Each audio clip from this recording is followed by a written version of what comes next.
নমস্কার, নিউজ নয়ের পর্দায় আপনাদের সকলকে স্বাগত। আমি সুমি রয়েছে আপনাদের সাথে। চলে যাব বিস্তারিত খবরে।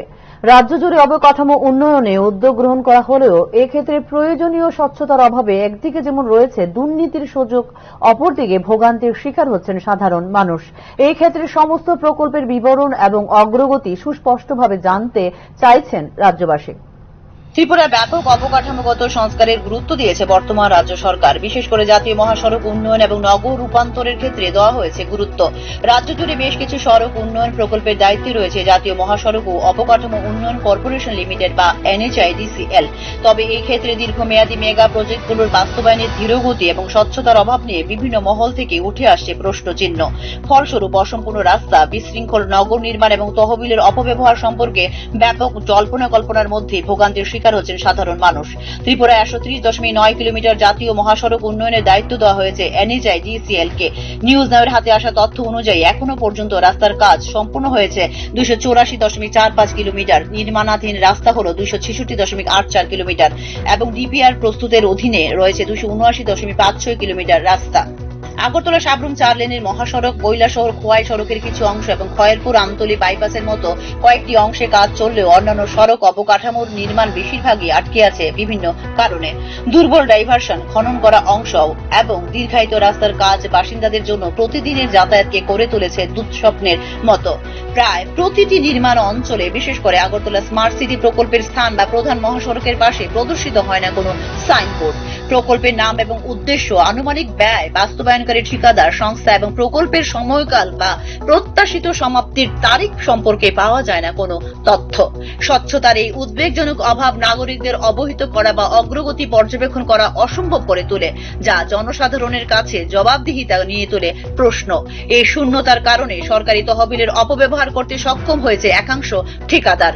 বেশ কয়েকটি বড় মহাসড়ক প্রকল্পে DPR প্রস্তুতি চলছে, যেমন 10 কিলোমিটার বিস্তৃত আগরতলা ইস্টার্ন বাইপাস, কুমারঘাট আমবাসা এবং মুঙ্গিয়াকামী চম্পকনগর 2-4-6 লেন মহাসড়ক, 88.5 কিলোমিটার বিস্তৃত 8 নম্বর জাতীয় সড়ক, 134.9 কিলোমিটার লম্বা খোয়াই তেলিয়ামুড়া অমরপুর করিনা জাতীয় সড়ক, উদয়পুর সোনামুড়া সড়কের 11 কিলোমিটার বিস্তৃত 3টি বাইপাস এবং চম্পকনগর আমতলী 30.148 কিলোমিটার সড়ক।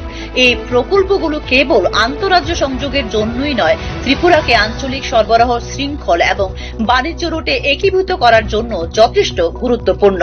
একই সাথে উদয়পুর থেকে শ্রীমন্তপুর পর্যন্ত 13.2 কিলোমিটার দীর্ঘ সড়কটি আন্তর্জাতিক বাণিজ্যের জন্য কৌশলগত গুরুত্ব বহন করে, কারণ শ্রীমন্তপুর সীমান্ত চেকপোস্টের দিকে নিয়ে যায় এই সড়ক।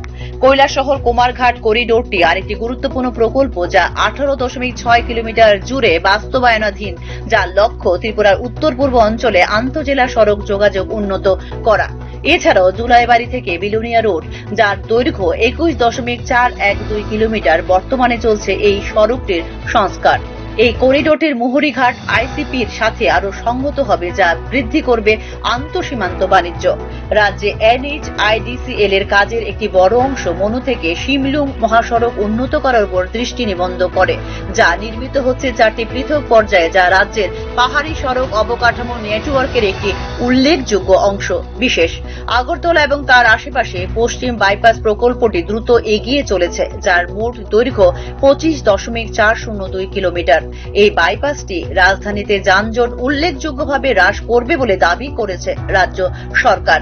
এছাড়াও ত্রিপুরার পূর্ব, পশ্চিম এবং উত্তর দক্ষিণে ভ্রমণ রুটগুলিকে সুগম করার জন্য আগরতলা থেকে খোয়াই মহাসড়ক এবং কৈলাসহর থেকে খোয়াই মহাসড়ক তৈরি করা হচ্ছে। NHIDCL এর চলমান প্রজেক্টগুলির অন্যতম হল গুমতি এবং মুহুরী নদীর উপর RCC সেতু নির্মাণ, যার মোট দৈর্ঘ্য 1.877 কিলোমিটার। এই সেতুগুলি সর্ব আবহাওয়া সংযোগ এবং নিরাপত্তা নিশ্চিত করার জন্য অত্যন্ত গুরুত্বপূর্ণ। বিশেষ করে বন্যাপ্রবণ এলাকায় বিশেষ গুরুত্বপূর্ণ ভূমিকা পালন করবে এই সেতুগুলো। এই প্রকল্পগুলো একসাথে ত্রিপুরার সড়ক ও সেতু অবকাঠামোগত একটি বড় রূপান্তরের প্রতিনিধিত্ব করে, যা প্রশস্ত করবে উন্নত বাণিজ্য, পর্যটন এবং জরুরি গতিশীলতার পথ। তবে সময়মতো সমাপ্তি এবং সঠিক পর্যবেক্ষণ এখনো গুরুত্বপূর্ণ চ্যালেঞ্জ, যা এই অবকাঠামোগত স্বপ্নগুলিকে বাস্তবে পরিণত করার জন্য প্রধান অন্তরায় বলে মনে করছেন সংশ্লিষ্ট তথ্যবিজ্ঞ মহল। একই সাথে আগরতলা স্মার্ট সিটি প্রকল্পে ভূগর্ভস্থ কেবল, ড্রেনেজ এবং ফুটপাত নির্মাণের জন্য মাসের পর মাস মাস ধরে খোঁড়া হয়েছে রাস্তা, কিন্তু সমন্বয়হীনতার কারণে এই কাজগুলোর অনেকগুলি রয়ে গেছে অর্ধ সমাপ্ত।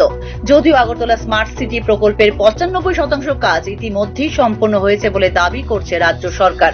সার্বিক পরিস্থিতিতে সমস্ত প্রকল্পের বিবরণ সহ সাইনবোর্ড অবিলম্বে স্থাপন করা, ডিজিটাল প্ল্যাটফর্মের মাধ্যমে অগ্রগতির নিয়মিত আপডেট, তহবিলের অপব্যবহার রোধে কঠোর তৃতীয় পক্ষের নিরীক্ষণ এবং অসম্পূর্ণ বা নিম্নমানের কাজের জন্য জনসাধারণের অভিযোগ নিষ্পত্তির ব্যবস্থা সময়ের দাবি বলে মনে করছেন তথ্যবিজ্ঞরা।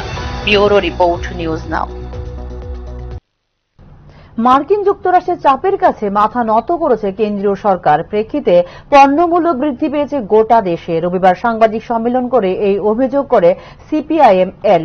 উজ্জ্বলা প্রকল্পের পাশাপাশি সাধারণ গৃহস্থ এলপিজি সিলিন্ডারের 1 লাফে 50 টাকার মূল্য বৃদ্ধি এবং পেট্রোল ও ডিজেলের 2 টাকা আপগড়ে শুল্ক বৃদ্ধির বিষয়টিকে নিয়েও কেন্দ্রীয় সরকারের তীব্র সমালোচনা করে বামপন্থী এই দলটি।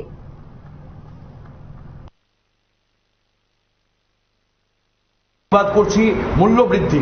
আপনারা লক্ষ্য করবেন যে উজ্জ্বলা গ্যাস এবং রান্নার গ্যাসের দাম 50 টাকা বাড়িয়ে দেওয়া হয়েছে। পেট্রোল ডিজেলের মূল্য 2 টাকা পার লিটার বাড়িয়ে দেওয়া হয়েছে। কেন আজকে রাশিয়া থেকে আমরা তেল আনতে পারবো না, ইরান থেকে তেল আনতে পারবো না।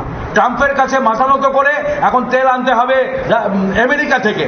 চীন থেকে আমরা কোনো পণ্য আমদানি করতে পারবো না। ব্রিক্সে আমরা থাকতে পারবো না। এই চাপ সৃষ্টি করা হচ্ছে এবং এই কারণে মূল্য বৃদ্ধি।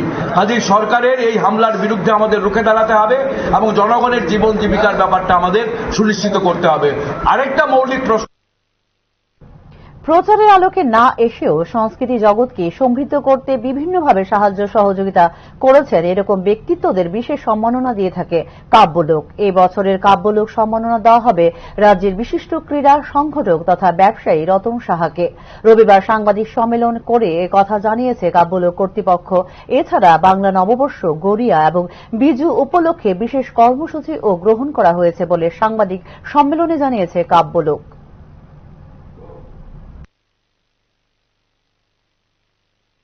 সাহায্য দিয়ে পুষ্ট করেন অথচ নিজেরা পদপ্রদীপের আলোয় আসেন না, এরকম ব্যক্তিত্বদের আমরা প্রতি বছর একজনকে কাব্যলোক সম্মান দিয়ে থাকি। এবার সেই কাব্যলোক সম্মানটা পাচ্ছেন আমাদের সাংস্কৃতিক পৃষ্ঠপোষক, দীর্ঘদিন ধরে কাব্যলোকের কাজ সঙ্গে জড়িয়ে আছেন এবং আসলে উনি একজন ক্রীড়াবিদ হিসেবে পরিচিত। সংস্কৃতির অঙ্গনে ওনার কোনো পরিচয় নেই, রতন সাহা। এবার তাকে আমরা কাব্যলোক সম্মান দেব, যেহেতু দীর্ঘদিন ধরেই সে কাব্যলোকের সঙ্গে শুধু নয়, সাংস্কৃতিক বিভিন্ন কাজে পৃষ্ঠপোষকতা করে থাকে। এখনকার মতো সংবাদ এই পর্যন্তই। পরবর্তী সংবাদ দেখতে চোখ রাখুন নিউজ নাও এর পর্দায়। নমস্কার।